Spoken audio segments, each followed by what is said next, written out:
The MGZS is one of the most affordable compact fully electric SUVs currently available in the Australian market.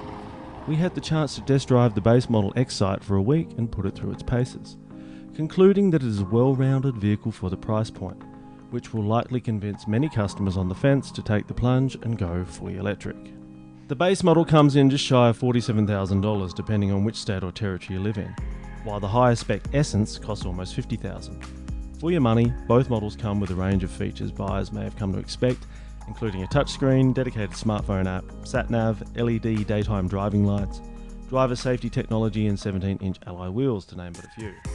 The higher spec Essence comes with additional features such as heated front seats, panoramic roof, electric heated door mirrors and improved sound system, blind spot detection, wireless phone charger and more.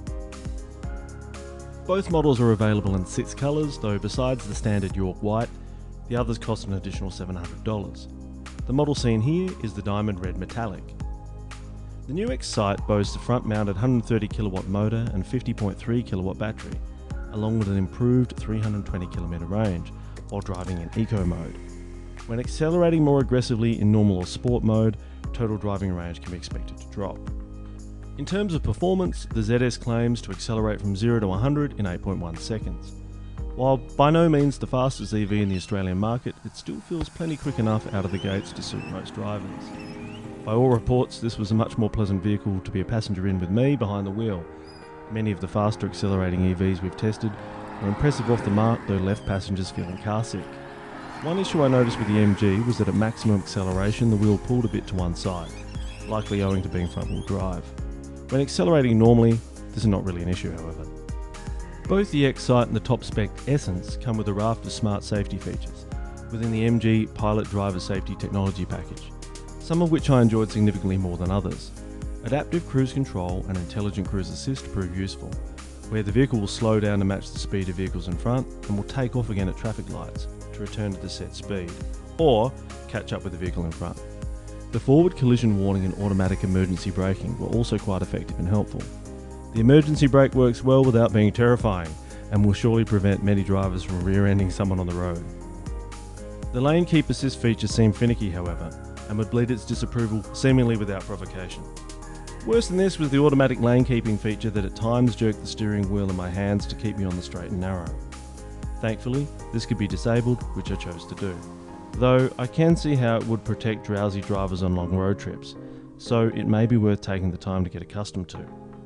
Another great feature was the intelligent headlight control, which switches between low and high beams automatically depending on oncoming traffic or conditions. This seemed to work really well. Blind spot detection and rear cross traffic alert were not included in the base model Excite and are only available in the Essence. Having driven other EVs with blind spot detection, I did notice its absence and wish it were included. In terms of in-cab features and comfort, I was happy with the dash and fit out. The seats are fine, the headroom is ample and the steering wheel comfortable. While the wheel can be adjusted up and down, it doesn't move forward or back, which may annoy some drivers, though it didn't really bother me. The 10.1-inch centered touchscreen is on par with competitors, though I found it not as responsive as I'd expected at first try. The reversing and side cameras are effective, though not of the highest resolution. For some this will be a turn-off, though personally I'd be fine with it. Now let's talk about charging.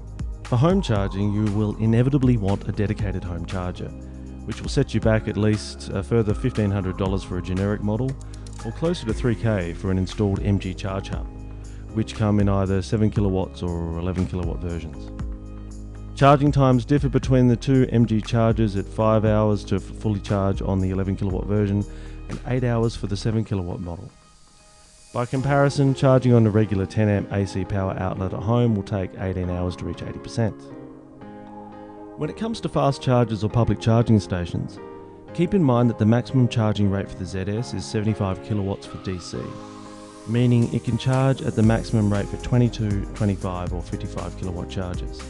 They won't derive any extra benefit on chargers beyond the 75 kilowatt mark.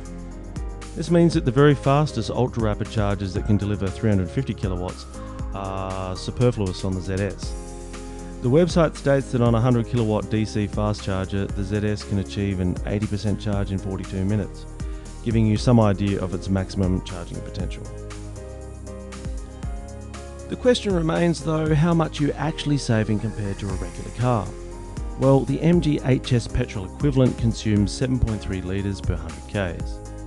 At $1.90 a litre, that comes to just under $14 per 100, meaning the EV saves around $8.40 across the same distance. Calculated annually, driving the same distance of 100 kilometres a week or 5,200 kilometres a year, the HS will use $721 of fuel at $1.90 a litre. This means the EV is $438 a year cheaper than the internal combustion model to run, which, while a good saving, won't come close to making up for the price difference in a hurry. I've included a full comparison on the website if you're interested.